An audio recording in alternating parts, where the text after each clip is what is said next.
The wizard studies में आप सभी लोगों का एक बार फिर से स्वागत है। आज काफी महत्वपूर्ण मुद्दा लेकर मैं आपके बीच उपस्थित हुआ हूँ। मुद्दा है लिविंग विल का। लिविंग विल को आप सभी लोगों को अच्छे से समझना चाहिए और ये मुद्दा ऐसा है कि आप अगले कई सालों तक ये टॉपिक एग्जाम के पॉइंट ऑफ व्यू से हमेशा महत्वपूर्ण रहेगा, क्योंकि इस पे अभी भी कोई ऐसा सिस्टम नहीं बना है जिसका पालन न्यायालय के द्वारा या लोगों के द्वारा किया जाए।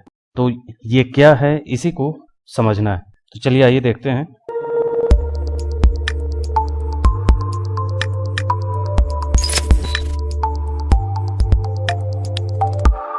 बम्बई उच्च न्यायालय ने हाल ही में महाराष्ट्र सरकार को इस बात के लिए फटकार लगाई है कि उसके पास लिविंग बिल लागू करने के लिए उचित मेडिकल बोर्ड सहित कोई उचित पर्याप्त तंत्र नहीं है। लिविंग बिल क्या है, इसको समझिए कि लिविंग बिल या एडवांस मेडिकल डायरेक्टिव एक ऐसा दस्तावेज है जो किसी व्यक्ति की चिकित्सा उपचार के संबंध में इच्छाओं को बताता है। यदि वह अपनी इच्छाओं को साझा करने में असमर्थ है या बेहोशी या कोमा में होने के कारण सूचित निर्णय लेने की स्थिति में नहीं है, यानी कि आप पहले सुने होंगे यूथेनेसिया, तो यूथेनेसिया ही है ये लिविंग विल।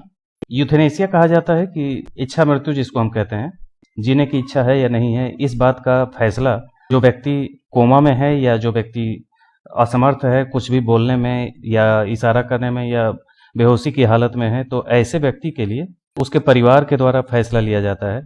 और उसमें भारत में जो सिस्टम लागू है, यहाँ पैसिव यूथेनेसिया अलाउ कर दिया गया है सुप्रीम कोर्ट के द्वारा। एक्टिव और पैसिव यूथेनेसिया को भी समझ लीजिए कि दोनों में क्या अंतर है। एक्टिव यूथेनेसिया कहा जाता है कि कोई ऐसी लाइलाज बीमारी है जिससे व्यक्ति के द्वारा सर्वाइव करना मुश्किल हुआ जा रहा है और उस बीमारी में खर्च बहुत ज़्यादा हो रहा है और खर्च करने की क्षमता नहीं है। तो एक्टिव यूथेनेसिया में क्या किया जाता है कि पॉइजन का इंजेक्शन दे करके या किसी अन्य माध्यम से उसको एक तरीके से हत्या का मामला समझ सकते हैं कि उसे मृत्यु तक पहुंचा दिया जाता है। तो भारत में उसे अलाउ नहीं किया गया, उसे हत्या ही माना गया। और पैसिव यूथेनेसिया कहा जाता है कि जैसे कोई व्यक्ति ऑक्सीजन पे जिंदा है या कोई ऐसा सिस्टम उसके शरीर में लगाया गया है, किसी मशीन पे वो जिंदा है और वो कोमा में चल रहा है, किसी लायक वो नहीं है और खर्च बहुत ज़्यादा हो रहा है और किसी भी कार्य को करने में असमर्थ है। तो ऐसे हालात में वो जो सिस्टम जिसके भरोसे वो जिंदा है, उस सिस्टम को हटा दिया जाए तो वो पैसिव यूथेनेसिया कहा जाता है। तो ये व्यवस्था तो दे दी गई, लेकिन अभी तक इसके लिए कौन सा तरीका अपनाया जाए, क्या क्या चीज़ें हों, वो पूरी की पूरी प्रक्रिया, क्या कौन सा सर्टिफिकेट हो, कौन सा सिस्टम हो। जैसे यहाँ कोर्ट ने कहा कि मेडिकल बोर्ड जैसी कोई चीज़ नहीं है जो ये सिस्टम बना सके, बता सके कि किसको अलाउ करना चाहिए, किसको नहीं करना चाहिए। ये पूरी की पूरी प्रक्रिया के लिए कोई ऐसा प्रिंसिपल नहीं है, डायरेक्टिव प्रिंसिपल नहीं है जिसको लेकर के वो काम कर सके। तो इसी को बहुत ही ध्यान से समझिएगा, ये बहुत ही महत्वपूर्ण मुद्दा है। ये टाइम लग सकता है, इसमें थोड़ा सा लंबा भी हो सकता है, लेकिन कोशिश करेंगे कि कम समय में ये हो जाए। लेकिन इसे आप ध्यान से समझिएगा पूरे मुद्दे को।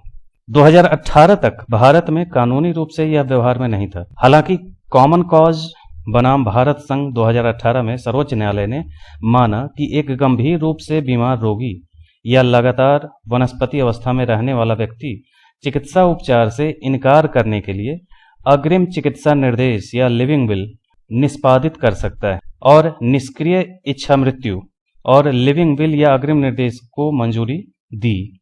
ये 2018 की बात है। निष्क्रिय इच्छा मृत्यु का मतलब वही है, पैसिव यूथेनेसिया कहा जाता है इसी को। और लिविंग विल का मतलब है कि वो पूरा सिस्टम जो कौन सा निर्देश है, क्या क्या चीज़ें होनी चाहिए, कैसे वो कार्य होगा, ये सारी चीज़ें लिविंग विल कही जाती हैं। आगे देखें कि न्यायालय ने लिविंग विल के निष्पादन की प्रक्रिया से संबंधित सिद्धांत भी निर्धारित किए। सुप्रीम कोर्ट ने 2018 में अग्रिम चिकित्सा निर्देश या लिविंग विल कौन तैयार कर सकता है, इसको अगर हम देखें तो एक वयस्क जो स्वस्थ दिमाग का हो तथा दस्तावेज को निष्पादित करने के उद्देश्य और परिणामों को संप्रेषित करने, संबंधित करने और समझने की स्थिति में हो, यानी कि मानसिक रूप से पूर्ण स्वस्थ व्यक्ति ये तैयार कर सकता है। और यह स्वैच्छिक होना चाहिए। मान लें किसी व्यक्ति के द्वारा कोई बीमारी हो गई और जब वो अपने पूरे मानसिक रूप से स्वस्थ हालात में है, तो वो अपने लिए एक कहें कि जैसे पहले चलता था विरासत में कोई लिख करके जाते थे कि उसकी संपत्ति किसको दान कर दी जाए, किसको कैसे क्या की जाए, तो वैसे ही वो अपने जीवन से संबंधित कोई भी फैसला लेने के लिए जब वो मानसिक रूप से स्वस्थ है तो वो अपना एक सिस्टम बना सकता है, लिख करके जा सकता है कि कोई बीमारी हो या ऐसी चीज हो या कोई घटना हो या किसी को ऐसा लग रहा हो कि खर्च ज़्यादा हो रहा है, तो वैसे हालात में वो अपने शरीर को या तो दान कर देता है या इच्छा मृत्यु को प्राप्त कर लेता है। लिविंग विल के तत्व क्या होने चाहिए, तो ये समझें तो यह लिखित रूप में होना चाहिए और इसमें स्पष्ट रूप से उल्लेख होना चाहिए कि कब चिकित्सा उपचार वापस लिया जा सकता है। पैसिव यूथेनेसिया इसी को कहते हैं, चिकित्सा उपचार वापस लेना। क्या विशिष्ट चिकित्सा उपचार दिया जाना चाहिए जिससे मृत्यु की प्रक्रिया में देरी हो सकती है? निर्देश पूर्णतः स्पष्ट और सुस्पष्ट होने चाहिए, यानी कि किसी भी प्रकार का डाउट पैदा न हो उसके निर्देश में।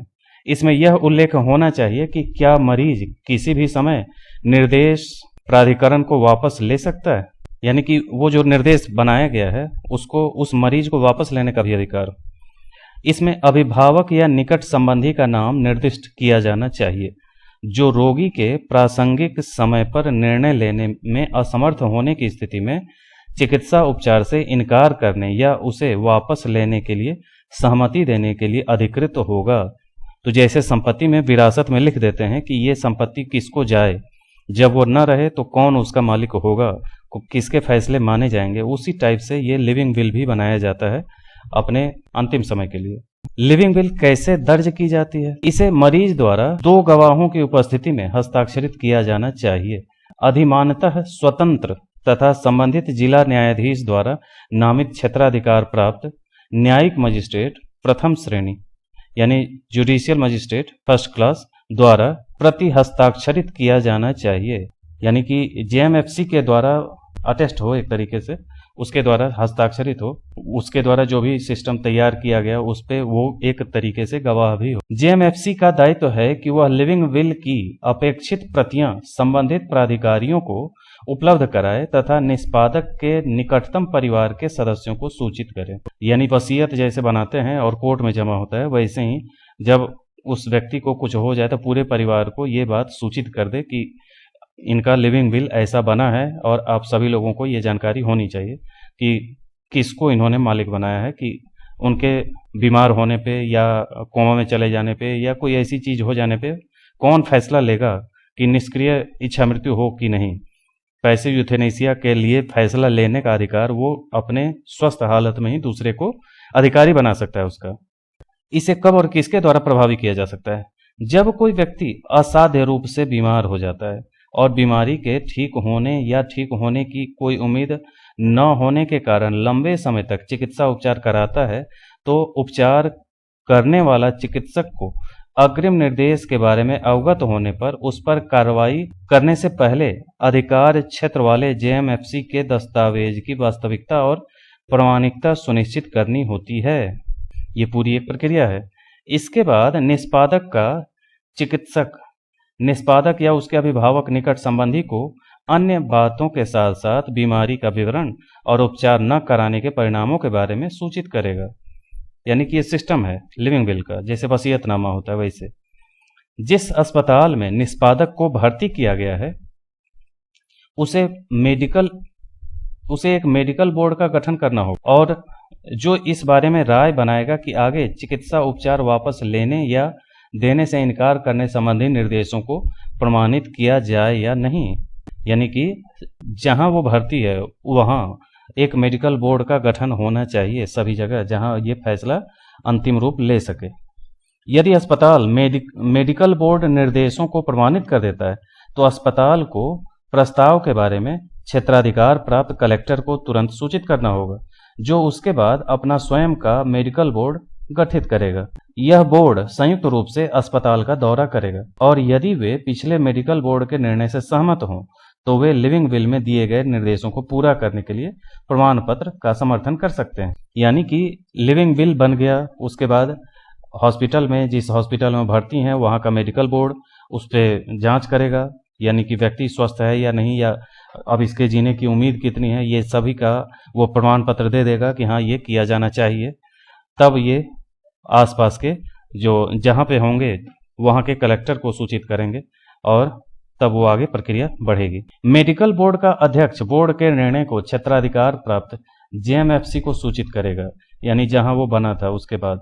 इसके बाद जेएमएफसी मरीज से मुलाकात करेगा और सभी पहलुओं की जांच करने के बाद बोर्ड के निर्णय के कार्यान्वयन को अधिकृत करेगा। यदि जीवन रक्षक प्रणाली हटा ली जाती है तो मजिस्ट्रेट द्वारा इसकी सूचना उच्च न्यायालय को दी जाएगी तथा उच्च न्यायालय डिजिटल प्रारूप में अपेक्षित रिकॉर्ड बनाए रखेगा। हालांकि यदि बोर्ड और निष्पादक या उसके परिवार के सदस्य के बीच मतभेद है तो पक्ष संबंधित उच्च न्यायालय में रिट याचिका दायर कर सकता है।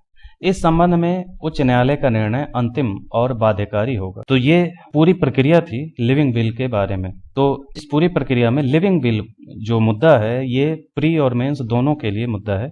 पैसिव यूथेनेसिया जैसे एक मुद्दा था, पैसिव यूथेनेसिया से जुड़ा हुआ ये मुद्दा है। लिविंग विल समझ गए होंगे कि ये एक संपत्ति के वसीयत की तरह है कि हम अपने शरीर के लिए कोई भी फैसला जब दिमागी रूप से पूर्ण स्वस्थ हैं तभी हम ले सकते हैं, और उस टाइम हम ये पूरा फैसला जैसे वसीयत लिखते हैं वैसे हम लिख करके जा सकते हैं कि मेरे शरीर को कुछ भी हो, मुझे कोई ऐसी असाध्य बीमारी हो, कोमा में हम चले जाएं, कुछ हो, तो मेरे बारे में फैसला कौन लेगा, ये किसको लेना है, ये वो लिख करके जा सकता है। और पूरी प्रक्रिया आपने देखी ही, और आगे का इसे एक बार में ना समझ में आए तो दूसरी बार समझ करके पूरे, कोई इतना कठिन चीज़ नहीं है, इसको अच्छे से समझिए। तो ये था आज का लिविंग विल का टॉपिक। आज के लिए इतना ही, मिलते हैं अगले वीडियो में। धन्यवाद।